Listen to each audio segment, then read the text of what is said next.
Hello প্রিয় ছাত্রছাত্রীরা, তোমরা সবাই ভালো আছো? আজকে তোমাদেরকে নবম শ্রেণীর ভূগোলের গ্রহরূপে পৃথিবী যে চ্যাপ্টারটি, ওখান থেকে আজকে একটি ডেমো ক্লাস দিচ্ছি।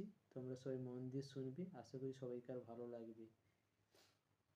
পৃথিবীর আকৃতি সৌর পরিবার সম্পর্কে। সৌর পরিবার কি? সূর্যকে কেন্দ্র করে যেসব গ্রহ, উপগ্রহ, ধূমকেতু, নক্ষত্রগুলি রয়েছে তাদেরকে একত্রে সৌর পরিবার বা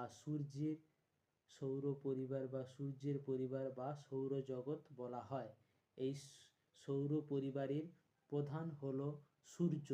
এছাড়াও এই সৌর পরিবারে 13টি গ্রহ রয়েছে। এই 13টি গ্রহকে আবার দুভাগে ভাগ করা হয়েছে। বামন গ্রহ, 8টি বামন গ্রহ এবং 8টি কুলীন গ্রহ ও 5টি বামন গ্রহ।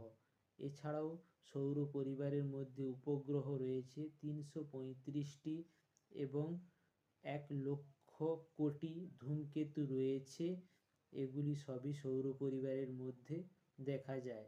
এবং পৃথিবীর স্থান আয়তনের দিক থেকে পৃথিবীর স্থান 5ম।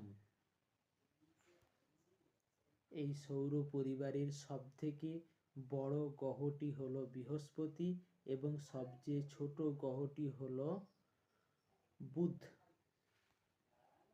এছাড়াও সৌর পরিবারের মধ্যে কুলীন গ্রহগুলিকে দুটি পার্টে ভাগ করা হয়েছে: অন্তঃস্থ গ্রহ ও বহিঃস্থ গ্রহ। অন্তঃস্থ গ্রহ হলো বুধ, শুক্র, পৃথিবী, মঙ্গল।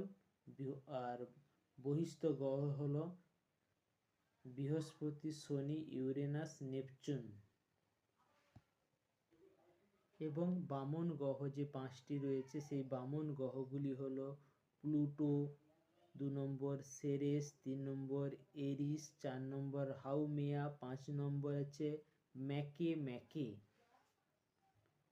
পরের ক্লাসে আমরা কুলীন গ্রহ ও বামন গ্রহ কাকে বলে এবং তাদের সম্পর্কে আরও কিছু আলোচনা করিব।